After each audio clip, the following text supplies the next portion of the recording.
I have nothing to do with the proposal for any elections of Sara Duterte in 2028. For all you know, I might vote for her. Your Honor.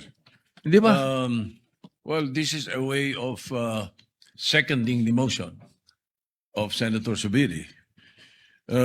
First of all, the presentation, or what we call the editorial video that we witnessed, yes. I would like to take exception of my being mentioned there. Parang lumalabas na parang lahat ng narinig nila or nakipag-meeting sa akin ang speaker o kung sino pa, parang pumayag ako. Sana tinanong nila yung source nila, pumayag ba ako? Yung mga binabanggit na idea, I did not even mention it to any member of the Senate.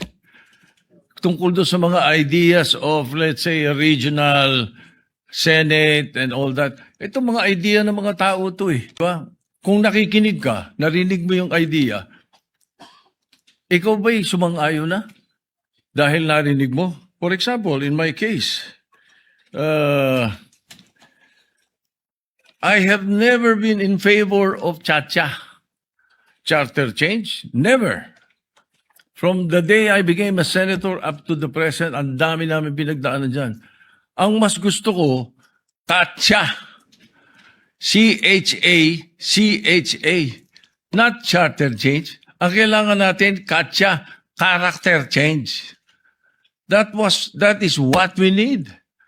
Kaya kung merong, let's say, may idea ang Speaker of the House, gustong kausapin ng Senate President at sinasabi nila, meron silang mga membro, ganito, idea ganito, nag-idea ganito, ay ibig sabihin ba nun, mali na kagad ako dahil narinig ko? Ano? Did I agree?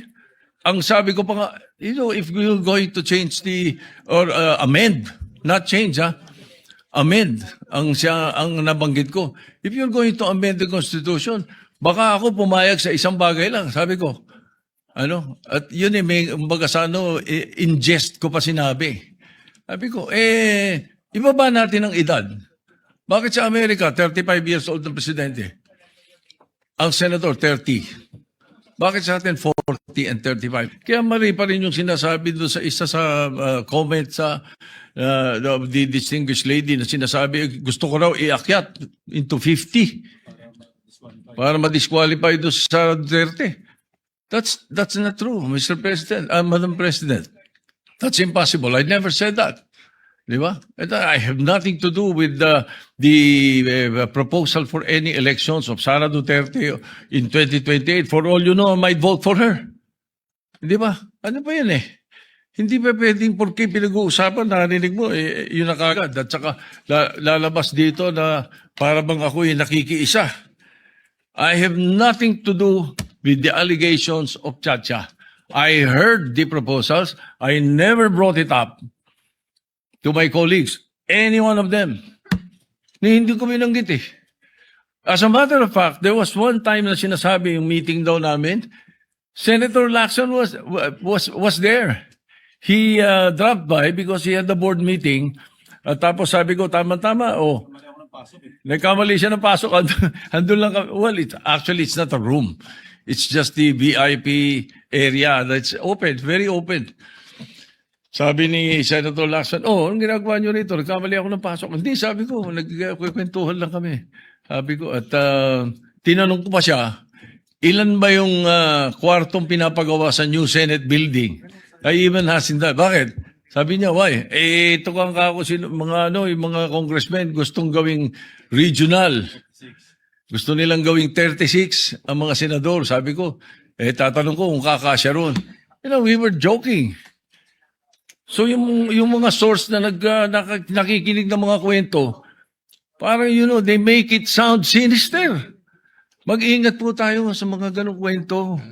Hindi ko sinasabing hindi nangyari. Nangyari.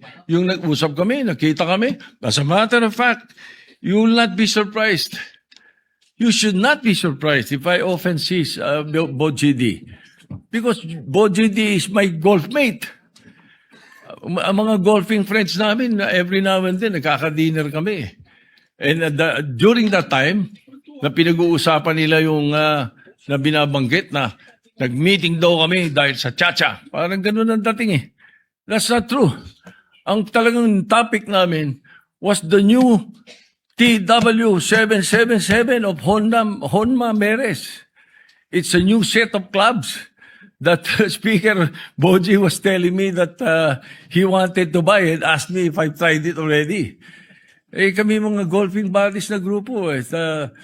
Even Dom Mendoza was there because Dom Mendoza is NPC also. He's the Secretary General of NPC. So pagka nakikita-kita kami almost every 2 weeks, every month we have an NPC meeting. We always miss you, Madam President, because you seldom attend. You know? So hindi dapat masamain kung nag-uusap-usap ang mga politiko, kung may mga idea mga politiko. That's why I really take offense. I take exception to what was presented. But I don't care about what the other mention or the other things that were mentioned. But as far as the issue of my involvement in Chacha is concerned, I vehemently deny.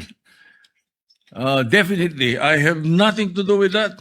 And I second the motion of Senator Subiri that the editorial video should be stricken off the record because it appears na parang mayroon tayong sinister na plano na kasama kami. Thank you.